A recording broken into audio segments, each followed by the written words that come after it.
Miss Catherine Bernardo abay spotted na may ka-holding hands at pinangalandakan ang kanyang Diyos at ilan sa mga nagbabiral ngayon.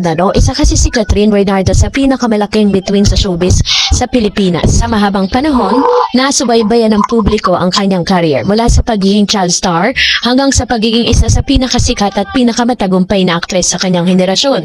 Ngunit bukod sa kanyang tagumpay sa showbiz, madalas ding napag-uusapan ang kanyang personal na buhay, lalo na pagdating sa pag-ibig.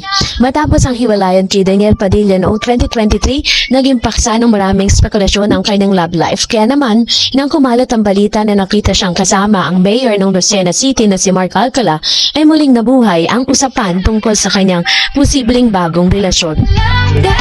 Ayon sa ulat ng media, kumalat sa social media ang isang maikling video kung saan makikitang magkasamang naglalakad sina Catherine Bernardo at Mayor Mark Alcala sa loob ng isang shopping mall. Sa naturang video, makikitang tila magkausap ang dalawa habang magkasabay na naglalakad dahilan upang agad itong mapansin ng mga netizen. Hindi nagtagal ay naging viral ang video clip. Maraming netizen ang nagbigay ng kanilang interpretasyon sa nakita nila.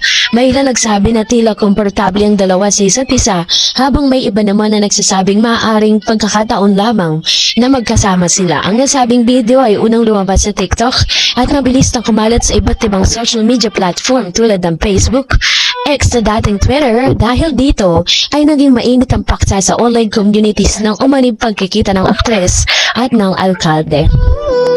Hindi ito ang unang pagkakataon na naiugnay si Catherine Bernardo kay Mayor Mark Alcala. Sa mga nakarang taon, ilang ulit na rin lumabas ang balita na nakita umano silang magkasama sa iba't ibang lugar. Halimbawa, may mga ulat na nakita raw silang magkasama sa Bonifacio Global City 2025, pagkamat walang malinaw na larawan o patunay na lumalabas doon. Bukod dito, kumalat din sa social media ang ilang mga larawan na sinasabing kuha sa isang mall sa Makati na lalo pang nagpasiklab ng spekulasyon ng mga netizen. Pero na, sumama. May mga ulat pa na nagsasabing matagal nang nagpapakita ng interest si Mayor Alcala kay Catherine, kahit noong mga panahong bagong hiwalay pa lang ang aktres sa kanyang dating nobyo. Ngayon pa man, hanggang ngayon ay wala pa ring opisyal na konfirmasyon mula sa dalawang panig kung may romantikong relasyon ba sila.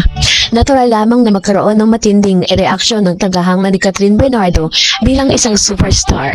Milyon-milyon ang kanyang followers na patuloy na sumusubaybay sa kanyang buhay. Mga suportado, mga ilang fans na nagsasabing masaya sila kung sakaling totoo ang balita. Para sa kanila, may karapatan si Catherine na maging masaya at magpatuloy sa kanyang buhay matapos ang kanyang matagal na relasyon. Ayon sa kailan, matagal ng single ang aktres at karapat-dapat lamang na makahanap siya ng bagong taong magpapasaya sa kanya. Meron din mga nag-alala lalo na dahil sa politiko na si Mayor Mark. Sa Pilipinas, kadalasan may kasamang kontrobersya o intriga ang pakikipagrelasyon sa mga taong nasa politics. May ilan din fans na nagsabing mas gusto nilang makita si Catherine na nakatuon muna sa kanyang career kaysa sa isang bagong relasyon. May mga neutral naman na talagang nagkomento din o nag-react sa sitwasyon. May mga netizen naman na naniniwalang hindi dapat agad husgahan ang sitwasyon. Para sa kanila, maaari may kaibigan lamang ang dalawa o may pinag-uusapang project o negosyo. At kamakailan lamang ay kumalat ang ilan sa mga video na ito na tila umiiwas po si Miss Catherine dito, pero hindi pa rin talaga na iwasan na may lumapit sa kanyang mga fans para po magpa-picture. Ganon din po kay Mayor Mark Alcala. Ito na po yung ilan sa mga ilang sightings na kung saan namamataan silang magkasama.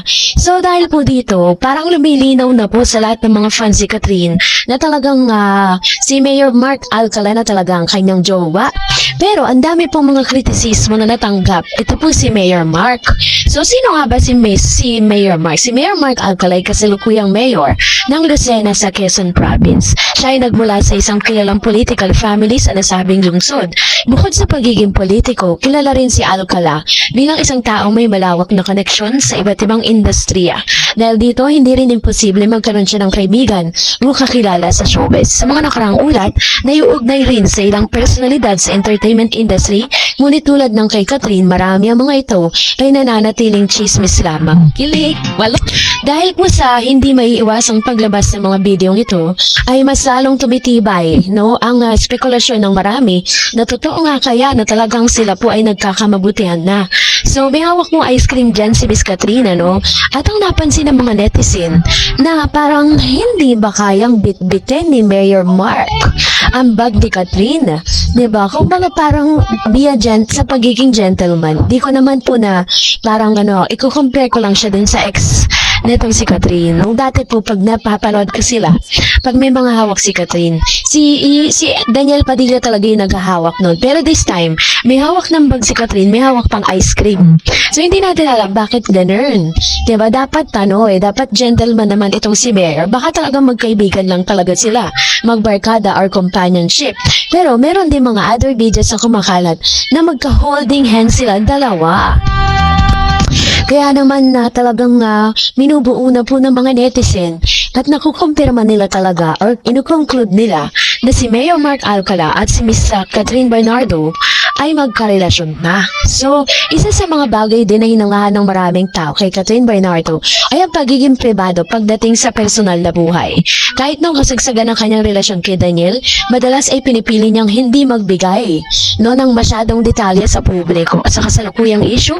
Kapansin-pansin din na nananatiling tahimik ang actress, wala pa siyang inilalabas na opisyal na pahayag tungkol sa video na kumalat. Para sa ilang observer, maaaring sinasadya ng iwasan ng issue upang hindi ito lalo pang lumaki. So, dahil po dyan, yan po yung isa sa mga sumisiklab ngayon sa social media. No? So, parang sinasabi dito na maaaring ito na yung confirmation, no? Dun po sa kanilang. Kasi, ang nag-post po talaga niyan, binerify kasi natin. Nang nag-post niyan, yung mismo na nakakita, dyan po kay Mayor Mark, tsaka dito, yung parang kapamilya din nung lalaki na nagpa-picture kay Mayor Mark. Kaya talagang wala silang hindi nila maiwasan. Dahil kilala po si Catherine, Diyos ko, kahit nakatago na may bibig niya, ilong, batala ka nakalabas, pero kilalang kilala pa rin ang mga tagahanga niya. So, kayo po, ano niyong saloobin patungkol dito? Mag-comment kayo sa comment section. And that's it for today. For more videos and updates, please don't forget to like and subscribe.